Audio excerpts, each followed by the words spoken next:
Graças a Deus. Misericórdia, irmãos. Amém. O prosseguimento aos fundamentos da fé. Nós já passamos por tanto. Hoje vamos falar do último fundamento e de algo que não é um fundamento, mas que é importante para esse fundamento.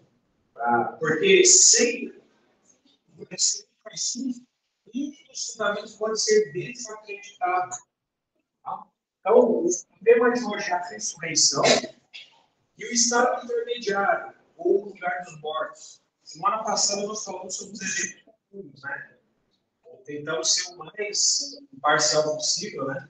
Só focando nos fatos e não nas narrativas a respeito dos eventos futuros, principalmente da conferência. Então, com esse tema, nós podemos dizer que nós finalizamos os assuntos dos fundamentos e talvez possa ser uma possibilidade, vamos colocar diante do Senhor, a gente possa estar continuando nos próximos domingos, focando em algo que é primordial para todos nós, que é a questão da nossa santificação.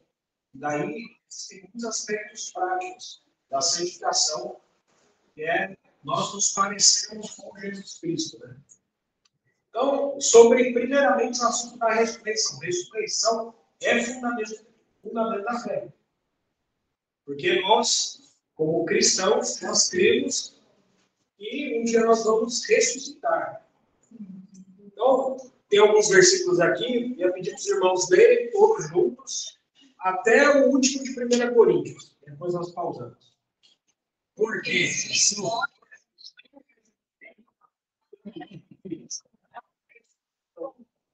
e se Cristo não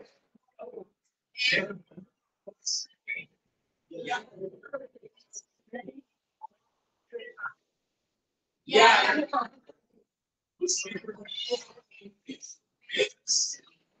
se a nós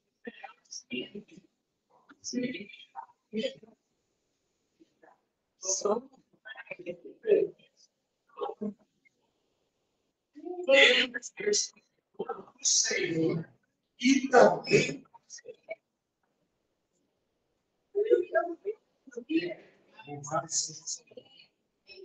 então, 1 Coríntios 15 é um capítulo clássico que fala sobre a ressurreição, porque na igreja de Corinto estava tendo essa dúvida. Claro, vieram abordar isso de maneira detalhada, mas apenas citar. E, de fato, se os mortos não ressuscitam, também Cristo não ressuscitou. E se Cristo não ressuscitou, o que nós estamos fazendo aqui? O que nós fizemos agora há pouco, com aquela mesa? A mesa do Senhor. É vão, você não tem ressurreição? Nós estamos cada um aqui perdendo tempo. Cada um vai voltar para a sua casa. Se não existe ressurreição, se Cristo não ressuscitou, tudo se desmorona, tudo se desarma. E ainda permanecemos, pior ainda, né? Ainda permanecemos nos nossos pecados. E ainda mais, que dormiram em Cristo pereceram, e aí o versículo 19 é muito importante. Porque a nossa esperança, ela não pode se limitar às coisas materiais. As coisas da matéria, as coisas do corpo. Hoje, se você vai numa universidade, as doutrinas, podemos chamar de doutrinação, seja na universidade também nas escolas, vão tentar reduzir tudo à matéria. Vai dizer que além do corpo não existe nada. E, por exemplo, muitos irmãos aqui tocaram no Senhor, né, diante dos hinos, das orações, na reunião que nós tivemos aqui. Muitos vão dizer que isso é apenas algo cerebral, emocional, e vem do seu ser. É isso que vai se dizer aí. Porque hoje tenta-se reduzir tudo ao corpo, tudo à matéria. Então, só que nós sabemos que isso é uma falácia. Isso é uma falácia porque não é moderna, é antiga. Sim. Isso já tentou ser feito ao longo de 2000 anos da história da igreja, isso já foi. Isso veio e volta, né? Isso sempre é refutado. Então, a nossa esperança ela não pode se limitar às coisas da matéria, às coisas do corpo, a essa vida. Nossa vida aqui não é para corpo. se reproduzir, morrer.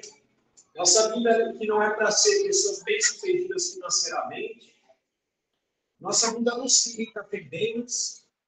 A nossa vida ela não se limita a essa vida terrena, material. Porque se limitar a isso, a você ter mais do que o seu vizinho, por exemplo, você é infeliz. E não sou eu que estou dizendo, é a palavra. Mais infeliz de todos os homens.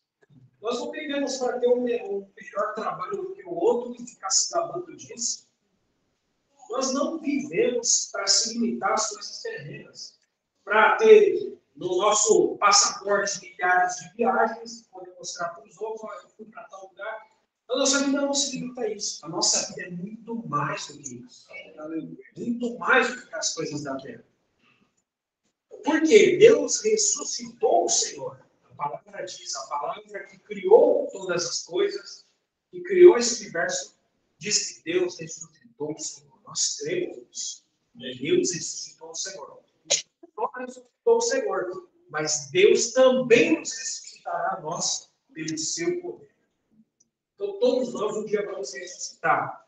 Só que essa ressurreição que nós estamos falando não é a ressurreição espiritual que as Escrituras falam que é para todo crente de Jesus.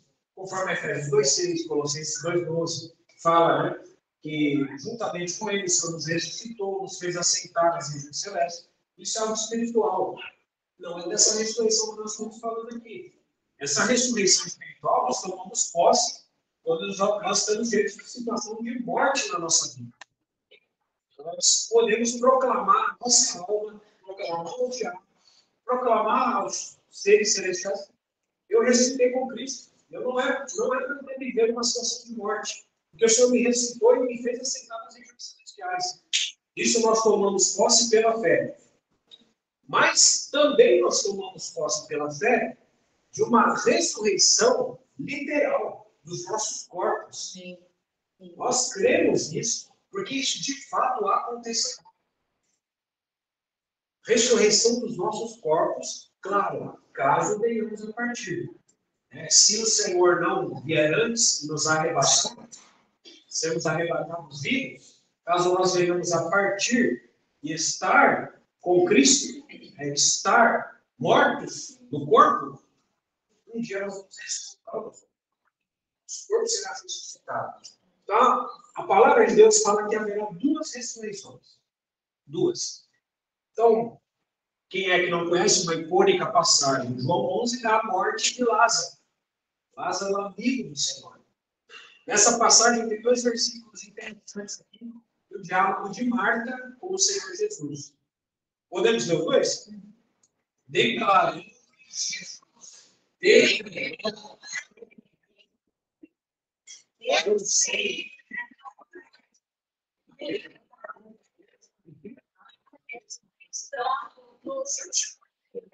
Esses versículos são reveladores por quê? O Senhor falou para Marta: seu irmão vai ressurgir. Fica tranquila, Marta. Aí ela, buscando o conhecimento teológico dela, limitado até então, na época, eu sei, Jesus, eu sei. Parece ontem, né? Paulo, ontem a gente falou de Atos 22, Paulo querendo convencer o Senhor. Marta, eu sei, Jesus.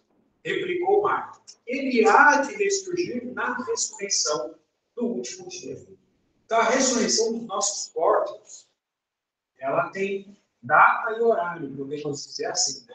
No último dia. Isso está garantido para todos. Todos. Está garantido que no último dia os corpos de todos serão ressuscitados. Então, isso é uma garantia que nós temos aqui, e Marta falou certo. Só que nós precisamos a vitória. O Senhor ressuscitou a Lázaro, que foi um milagre messiânico, foi um sinal de que ele era o Messias, e etc. Só que a palavra de Deus, em Apocalipse 20, deixa claro que haverá mais uma ressurreição. Podemos ver juntos dois? Os restantes mortos não viverão.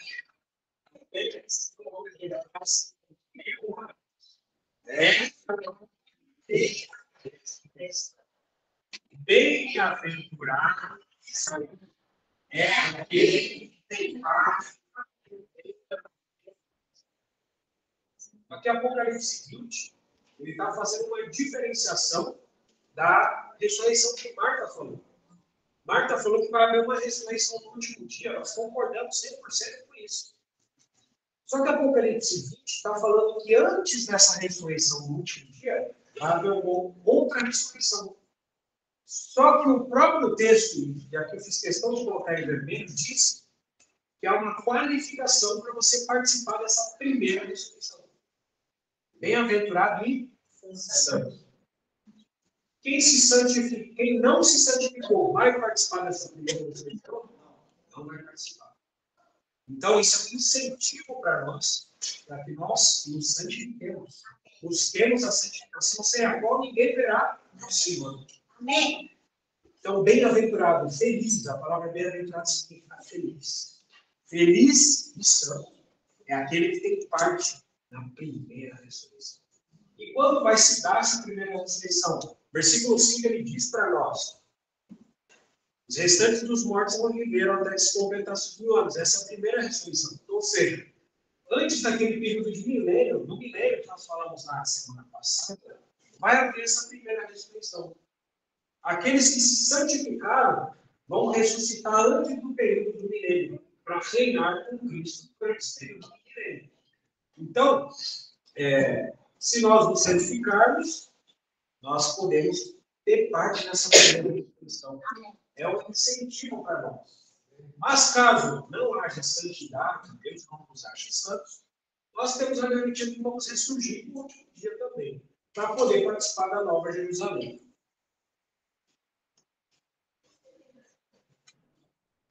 Então, falando sobre o estado intermediário, não, falando sobre a ressurreição, só ressuscita quem morre. Tá?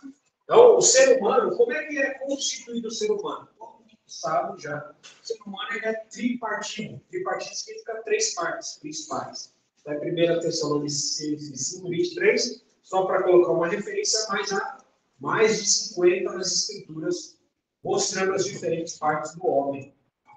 Então, esse versículo diz: e o vosso espírito, alma e corpo sejam conservados íntegros e irrepreensíveis para a vinda de nosso Senhor Jesus Cristo. Então, fala de 3 partes ali. Por conta do pecado, Adão pecou, o pecado passou a todos os homens, todos pecaram.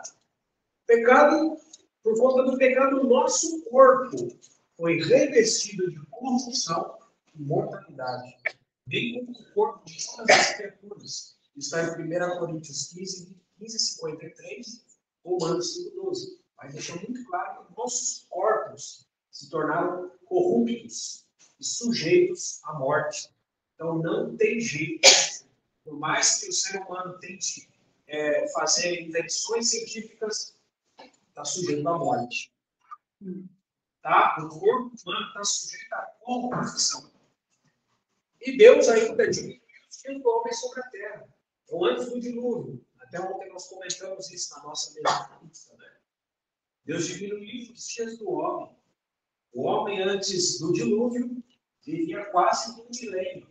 Depois do dilúvio, Deus limitou os dias do homem a 120 anos.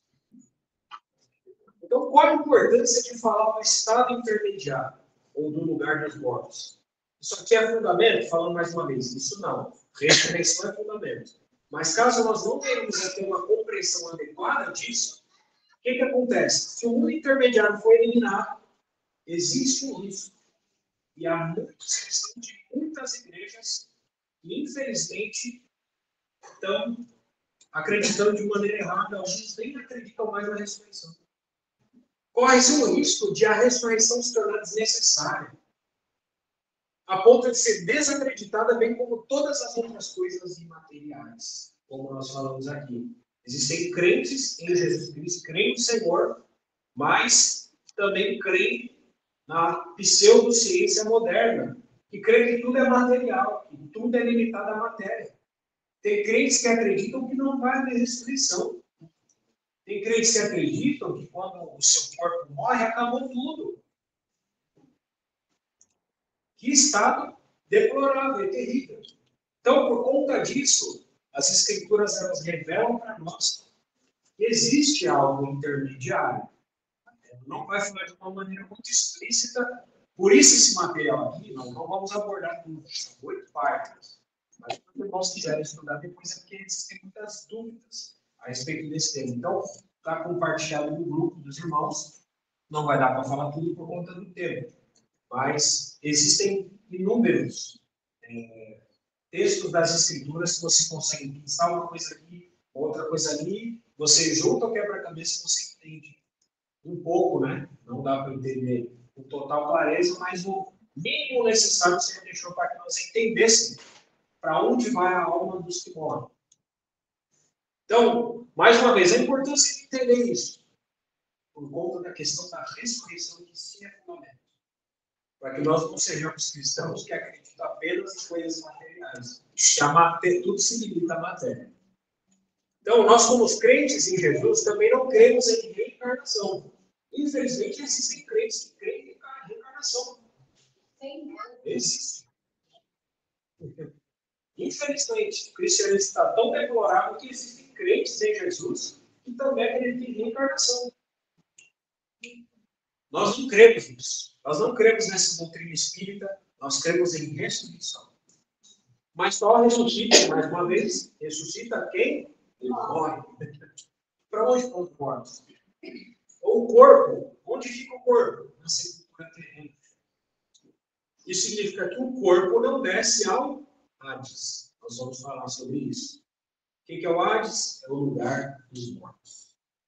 O lugar dos mortos tem nome, e o nome dele, nesse lugar, é Hades. A alma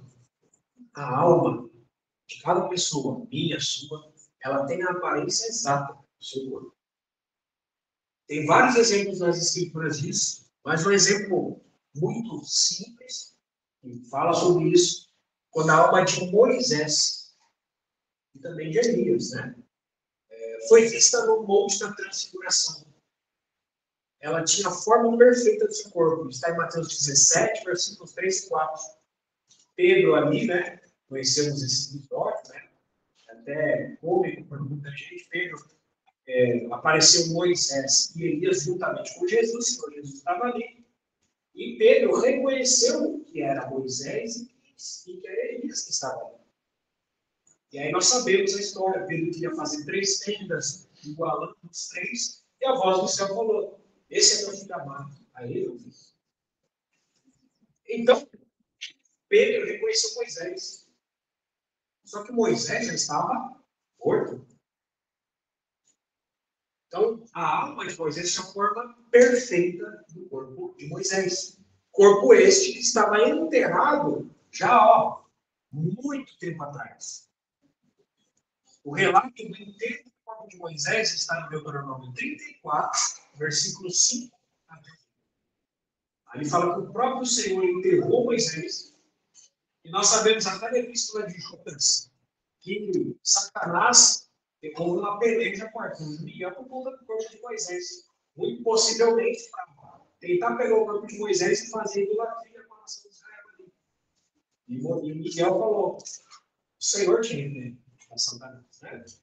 Então isso está na epístola lá de Judas.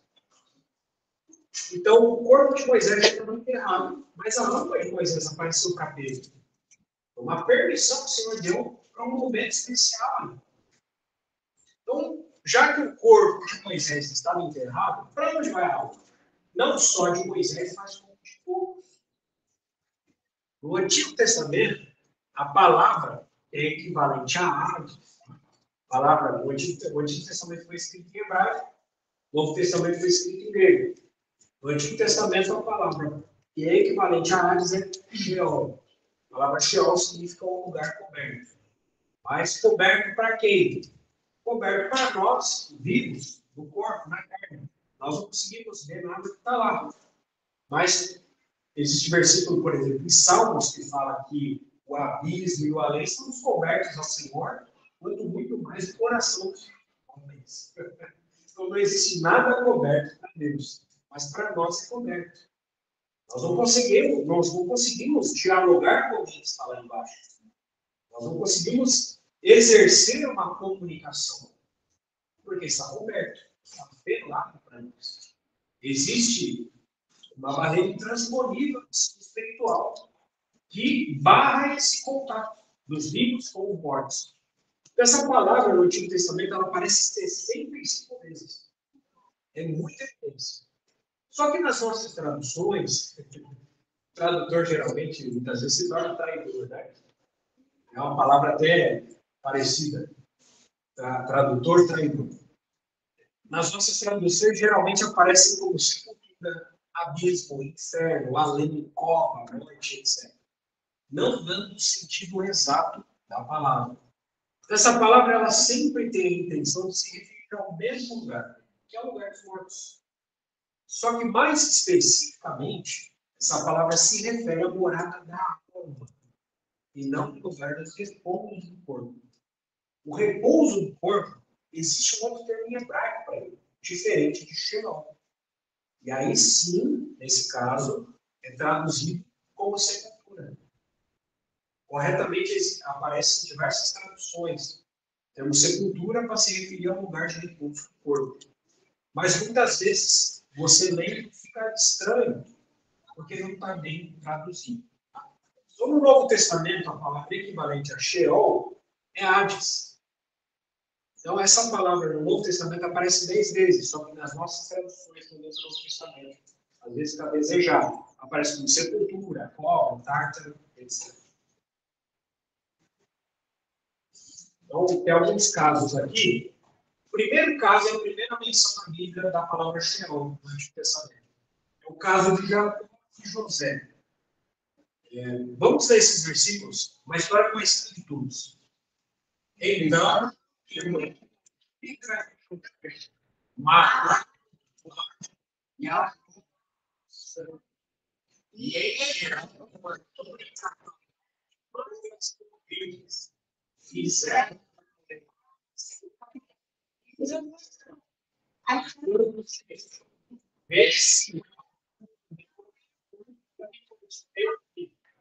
ele aconteceu e disse: o animal selvagem terá certo? Você então Jacó se sentiram de saco e lá levantaram-se todos os seus filhos e todas as suas filhas. Ele, porém, disse: chorando, descerei a pela sepultura, e de fato chorou. A história conhecida de todos, os irmãos de José morriam. Lá vem o tal sonhador, né? E eles decidiram, alguns matarem José, jogarem naquela cova. Rubem, o irmão mais velho, ele não vamos matar o nosso irmão, isso, e por fim, José não foi morto pelos irmãos, era desígnio de Deus, mas ele foi vendido aos ismaelitas, depois vendido ao Egito, nós conhecemos a história, né? José não estava morto, foi vendido para o Egito. Só que os irmãos de José precisavam tomar desculpa para falar do seu pai, porque José era o filho preferido de Jacó. Era o filho mais novo, né? Até então. Então, o que foi a saída dos irmãos de José? Eles mataram Tote e molharam no sangue a túnica de José. E Jacó fez um presente para José. E que também foi um motivo de inveja dos irmãos de Jacó com José. Enviaram a túnica e levaram essa túnica molhada no sangue para Jacó. Resumindo a história, conseguiram dar Jacó e fazer Jacó acreditar nessa prova, né? Então, versículo 33. Jacó reconheceu a túnica, não é a túnica do meu filho. E aí ele pressupôs, né? É um sangue de um animal aqui. Um animal selvagem tem uma comida, certamente se puser despedaçado. E aí, lamentou muitos dias, era o filho predileto. Então, o versículo 35 ele é revelador para esse assunto que a gente está falando. Por quê? É evidente que Jacó não está fazendo uma referência à sepultura. Por quê? José, segundo a suposição de Jacó, havia sido despedaçado por um animal selvagem. Então, não se sabia onde estava esse animal selvagem, com José na barriga dele. Então, jamais Jacó estaria falando, no versículo 35, eu quero ir para a barriga do animal junto com meu filho. Jacó não estava falando isso, eu também quero ser morto por esse animal, eu ficar junto com meu filho dentro da barriga do animal. Olha isso que Jacó estava querendo dizer. Então, pouco havia pedaços espalhados de José por algum lugar, mas Jacó falou, eu também quero estar nesses lugares onde o corpo de meu filho está despedaçado. Então, portanto, significado dessa passagem, versículo 35, conforme está traduzido por sepultura, ali, que a palavra Sheol, o significado só pode ser que o pai esperava que em espírito, depois de morrer, ele encontraria o espírito de seu filho no lugar onde vão os mortos. A palavra aqui, espírito, pode ser algo, né? Nesse sentido. Então, a expressão descerei significa que esse lugar é onde? Abaixo. No plano inferior. No andar de baixo da onde a gente vive. Jacó vivia ali na terra de Canaã. Ele falou, descerei. Então, é para baixo. Onde Jacó pressupôs que ele encontraria o filho. Então, a ênfase do encontro de Jacó com José também, após a morte, nesse lugar dos mortos, também nos mostra que os familiares se encontram nesse lugar. Então, irmãos, um dia nós vamos nos encontrar com os nossos familiares que partiram nesse lugar dos mortos. Esse é o primeiro caso, que eu dei algumas coisas para nós. Mais um caso aqui interessante no Antigo Testamento. O caso de Corá, Datã e Abirão. Números 16. Vamos ler os 3 versículos. E aconteceu que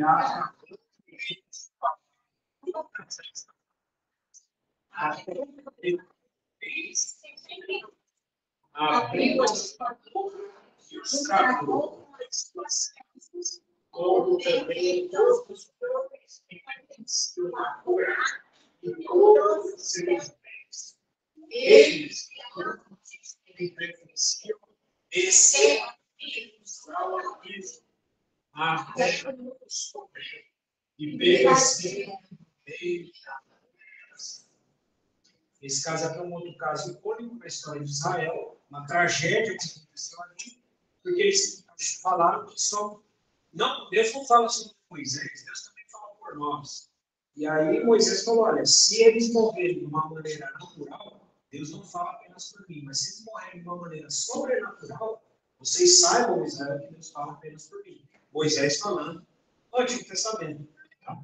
E o que de fato aconteceu? Os versículos falam. Moisés acabou de falar, o que aconteceu? A terra se fendeu debaixo deles, tá? A terra debaixo deles se fendeu, a terra abriu a boca e tragou esses 3 homens com todos os seus bens, um monte de coisa, e eles desceram vivos, versículo 33, para onde? Sheol. Mais uma vez. Palavra abismo, Sheol. E a terra os cobriu e pereceram no meio da congregação. Isso é algo notável, Israel. Então, por mais esse testemunho aqui das Sagradas Escrituras, está claro que o Sheol é para onde? Para baixo. Pois foi pela abertura da boca da terra que esses homens foram deixados cair dentro dela. Então, pouco se deve supor que tal abertura tratava-se de uma mera fissura, um terremotinho que aconteceu ali. Como os liberais tentam falar, os teólogos liberais falam que foi apenas um terremotinho que aconteceu ali. Um acidente aconteceu, né? Não foi nada disso. Não foi algo que foi suficiente para apenas enterrar os homens magrelos até a morte. Cristo diz que esses homens desceram vivos ao Sheol. Subitamente, com uma velocidade assustadora, eles foram transportados do mundo dos vivos em cima para o mundo dos mortos embaixo. Mas alguém pode falar, isso era só no Antigo Testamento, o Novo Testamento não voltou. Palavras de Jesus e também do apóstolo Pedro no Novo Testamento. João 3, 13 e Atos 2, 34. Vamos ler os dois. Olha.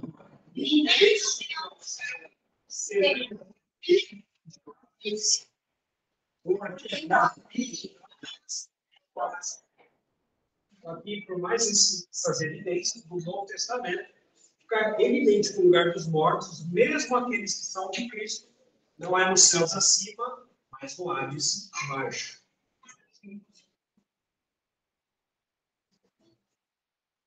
Então, pode haver mais algumas possíveis objeções a esse assunto, né? Hebreus 9, 27. Vamos ler juntos.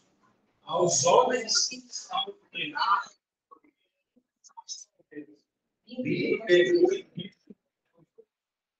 esse versículo é um versículo conhecido de Hebreus. E esse versículo está falando do quê? Esse versículo está falando que no tocante às atividades terrenas que são efetuadas por meio do quê? Do corpo. A última atividade ordenada por Deus para todo homem é a morte. Depois da morte, a próxima atividade ordenada por Deus, que será efetuada no corpo, será juízo. Então, entre essas duas atividades, a morte e o juízo, que serão feitas no corpo, fica o estado intermediário, que não é contado como uma atividade e nem é no corpo. Então, essa é a primeira objeção para ver esse assunto. A segunda, um versículo muito conhecido, e tem algumas igrejas que creem nessa doutrina. Eclesiastes 9, podemos ler. Porque os vivos sabem que hão de morrer, mas os mortos não sabem coisa nenhuma, nem tampouco terão eles recompensa, porque a sua memória jaz por esquecimento. Basicamente, criaram hoje em cima disso, doutrina conhecida como sono da alma. Se morrer, você não vai ter consciência da morrer, porque você vai ser levantado para julgar. Não foi criada essa doutrina, muitas igrejas acreditam nessa doutrina. Só que a Bíblia e o próprio contexto de Eclesiastes não está falando nada disso. Como os versículos anteriores também mostraram. E outros também posteriores. Dentro do contexto dos versículos anteriores e posteriores de Eclesiastes, o versículo está dizendo que os mortos não sabem nada do que se faz debaixo. Conforme o versículo 6 vai dizer. Versículo seguinte. O contexto todo é sobre as ações que são efetuadas na terra.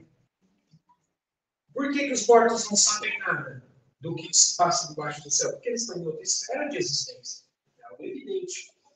E com relação à vida presente, nenhum morto tem qualquer relacionamento com os que aqui ficam. Mas isso não quer dizer que não tenham consciência no lugar da morte. Eles não participam das atividades humanas dos vivos. Por isso, as recompensas daqui não podem ser vistas por eles. Esse versículo 5 está falando dentro do seu contexto. Por isso que a gente não pode pegar versículos isolados e criar doutrinas em cima deles. E dois versículos que, mais do que evidentes, quebram essa teoria, tá? Da inconsciência da doutrina do sono da alma. Apocalipse 6, 9 e 6, 10. Vamos ler. Vi debaixo do altar as almas daqueles que tinham sido mortos por causa da palavra de Deus e por causa do testemunho que sustentaram. Clama até quando são não juntas as nossas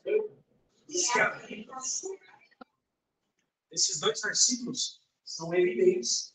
João, ele viu, interessante a expressão debaixo do altar. Isso é interessante, porque como é que era o altar? O altar, uma expressão do altar de holocausto judaico. O altar dele tinha, imagina uma grelha de churrasco.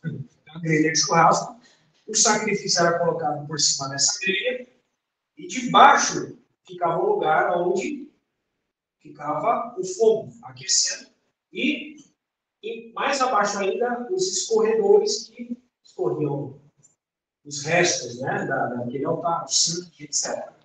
Então, João viu aonde? Debaixo do altar. Significando para nós, esse é um termo simbólico também no livro do Apocalipse, o alto, a nossa vida hoje, nós vivemos aonde? No altar. Nossa vida é uma vida no altar. A hora de sacrifício é hoje. Enquanto estamos vivos, é o nosso momento de se sacrificar pelo Senhor. Porque um dia, nós não sabemos quando, só o Senhor sabe. Nós seremos despidos do nosso corpo e nós passaremos a estar debaixo do altar, onde o sacrifício já foi feito. Tudo que nós poderíamos sacrificar pelo Senhor já foi feito. Então, como aquela mulher, hoje, o irmão, ou uma irmã, não me recordo, orou, e Maria escolheu a boa parte. Ela discerniu e reconheceu. Ela deu tudo de melhor que ela tinha. E quantas vezes nós somos egoístas e retemos coisas para nós? Nós não sabemos quanto tempo nós nos temos. Então, hoje, a nossa vida é no altar, se sacrificando para o Senhor. Porque um dia chegará, talvez, o Senhor não nos arrebatar vivos. Nós vamos fazer parte, junto com esses irmãos aqui, daqueles que fazem parte debaixo do altar. E esses foram mortos, o texto é evidente. Não estavam vivos, estavam mortos. Por causa da palavra de Deus, o testemunho sustentava, e eles estavam inconscientes do sono da alma, dormindo. Eles clamaram. Só clama quem tem boca. Eles clamaram em grande voz, dizendo, ou seja, e o que eles falaram também mostra que eles tinham discernimento, eles tinham inteligência, eles tinham consciência. Então, quando nós morremos, nós continuamos com consciência. Então, tem essa história que ela é icônica. Acho que mais 10 minutos a gente consegue ver. A história do rico e do Lázaro. É muito conhecida essa história do Novo Testamento. São vários versículos aqui, eu vou ler cada um tempo rapidamente. Aconteceu morrer o mendigo e ser levado pelos anjos para o seio de Abraão. Morreu também o rico e foi sepultado. No inferno, estando em tormentos, levantou os olhos e viu ao longe Abraão e Lázaro no seu seio. Então, clamando, disse: Pai Abraão, tem misericórdia de mim. Manda Lázaro que molhe em água uma vidrinha e me refresque a língua, porque estou atormentado nesta fome. Disse, porém, Abraão: Filho, lembra-te de que recebeste os teus bens em tua vida, e Lázaro igualmente os males. Agora, porém, aqui está consolado no tormento. E além de tudo, está posto grande abismo entre nós e vós. De sorte que os que querem passar daqui para vós outros não podem, nem de lá passar para vós. Então replicou: Pai, eu te imploro que tu mandes a minha casa paterna, porque tenho 5 irmãos, para que lhes dê testemunha que não vim também para este lugar de tormento. Respondeu Abraão: eles têm Moisés e os profetas. Ouça-os. Mas ele insistiu: Não, pai Abraão, se alguém dentre os mortos for ter com eles, arrepender-se-ão. Abraão, porém, respondeu: Se não ouvem a Moisés e os profetas, tampouco se deixarão persuadir, ainda que ressuscite alguém dentre os mortos. Esse texto aqui está recheado de questões que corroboram com a ideia de que existe consciência após a morte. Então, versículo 22, aqui, repassando um por um desse versículo. O mendigo foi conduzido por quem? Por anjos. Então, quem aí vai conduzir a nossa alma se nós morrermos? Os anjos. Eles são prestadores a nosso favor. Então, os anjos é quem conduzem a alma até o lugar dos mortos. O destino intermediário, né? No caso do mendigo, não sei de Abraão. Versículo 23, mais algumas coisas que a gente extrai nesses versículos. Palavra inferno, o que significa a palavra inferno? Para a gente entender. Ah, fulano, vai para o inferno. Todo mundo vai mesmo. Porque a palavra inferno significa somente regiões inferiores. São regiões inferiores, regiões. É como o mundo daqui de cima, um mundo grande lá embaixo. Então, tem várias expressões nas escrituras para descrever lugares de lá. Davi, por exemplo, quando ele ora, ainda que eu ande pelo vale da sombra e da morte, uma região que existe embaixo. Uma região sideral que existe lá embaixo. As portas da morte são lugares lá embaixo. Tem o Tártaro, tem o abismo, é um outro universo lá embaixo. A palavra inferno significa regiões inferiores. Só que, claro, também lá existe o paraíso. Então, nós de fato vamos para o inferno, podemos dizer assim. Mas para onde nós vamos, é a questão de sermos justos, não é justos, né? Nós somos justificados pelo Senhor. Então, nossa porção é o paraíso. Louvado seja o Senhor. Então, existe lá dentro um lugar de tormentos, versículo 23 fala, que é o lugar intermediário do rico, um lugar de tormentos, e outro nome desse lugar é Abaddon. Lá dentro é possível, outra coisa que a gente extrai nesse versículo, que as pessoas, ver as pessoas, uma alma vê a outra, como Jacó via versículo de José, e identificá-las. Porque o rico, ele viu a Abraão e ele viu a Lázaro. Ele levantou os olhos, viu ao longe. Então, isso passa uma ideia de que lá dentro existe um lugar mais alto, longe e separado do lugar onde está. Versículo 23. Versículo 24 fala para nós o seguinte: através de alta voz é possível, ou seja, em voz, as pessoas se comunicam lá. É possível que quem está em uma sessão escute o que quem está em outra sessão diz. Outra questão interessante: a água no paraíso e fogo na sessão de tormenta. Versículo 25. Mais uma vez, é possível a comunicação entre sessões, a consolo no paraíso e tormenta na outra sessão. Versículo 26. Existe um abismo no centro que divide as duas sessões. A sessão dos justos, paraíso, a sessão dos injustos, a sessão de tormenta.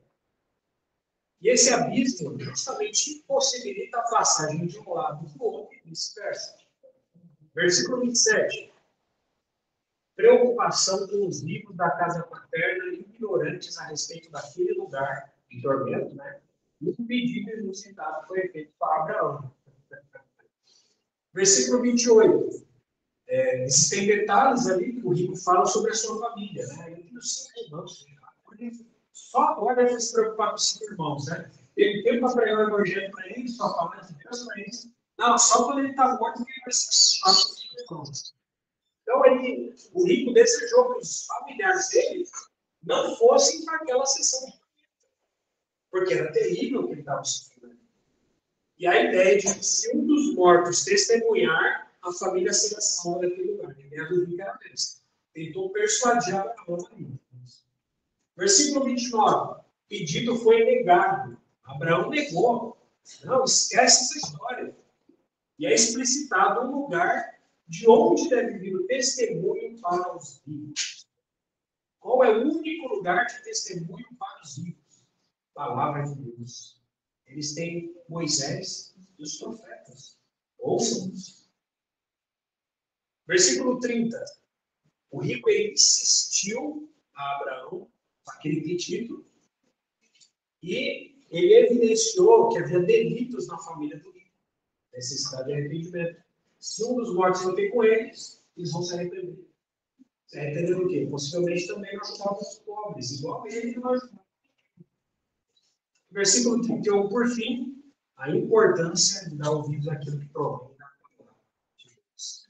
Pois o testemunho das Escrituras é suficiente e superior a qualquer outra possibilidade de testemunho, mesmo o testemunho de um morto falando aos vivos.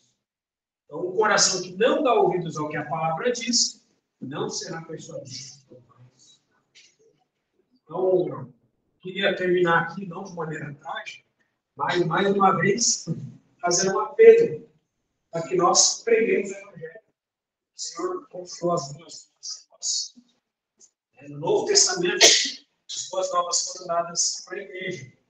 E nós, que temos o conhecimento disso, nos pesa sobre os nossos ombros uma responsabilidade. Paulo falou: ai de mim, se não pregar. Então, nós estamos vivos, podemos pregar para os vivos. É privilégio para nós pregar o Evangelho. Falar do Senhor para as pessoas, principalmente aqueles que não conhecem o Senhor, a fim de que eles não vão também para aquele lugar de dormir. Nós não desejamos isso para ninguém. O que nós desejamos para as pessoas é o paraíso. O mesmo lugar onde nós estaremos. Né? E onde nosso Senhor falou para o ladrão na cruz, que se converteu, de verdade, eu te digo que hoje estarás comigo no paraíso. E onde Paulo também disse que estive no paraíso e estudei coisas inefáveis. As coisas não é ilícito não ferirão o homem. Então, só para finalizar, isso está no material, mais adiante, quem quiser ver, a palavra paraíso, ela significa pairi da esa. Ela já são duas palavras chamadas pairi da esa. A palavra de origem persa.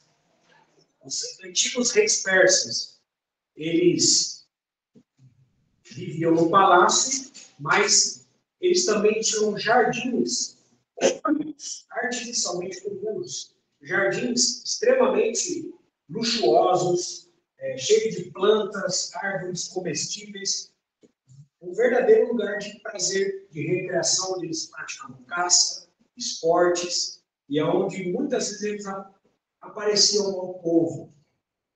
Então, muitas vezes, o povo era convidado ao paraíso e o rei aparecia no paraíso, fazia visitas ao paraíso. Irmãos, por isso que Paulo disse partir e estar com Cristo. Não te louco, velho. Porque, irmãos, se assim o Senhor quiser, o Senhor nos levar, o Senhor pode fazer visitas ao paraíso. Essa palavra foi escolhida nas Escrituras, não foi a minha. Paraíso também supõe um lugar de prazer. A palavra paraíso supõe prazer. É um lugar de prazer, de consolo, onde estão lá. Abel foi o primeiro que inaugurou até hoje. Abraão, Davi, os profetas Jeremias, Isaías, tantos outros. E se você for assim tardar, talvez você queremos para lá. Nós podemos que, se formos para lá, você não pode fazer visitas. E lá, nós talvez encontraremos. Mas, claro, nosso desejo é ser arrebatado dos vivos, nos encontrar o Senhor Jesus. Louvado seja o Senhor pela chance que temos hoje. Amém. Pregar. Amém. Louvado seja o Senhor. Amém.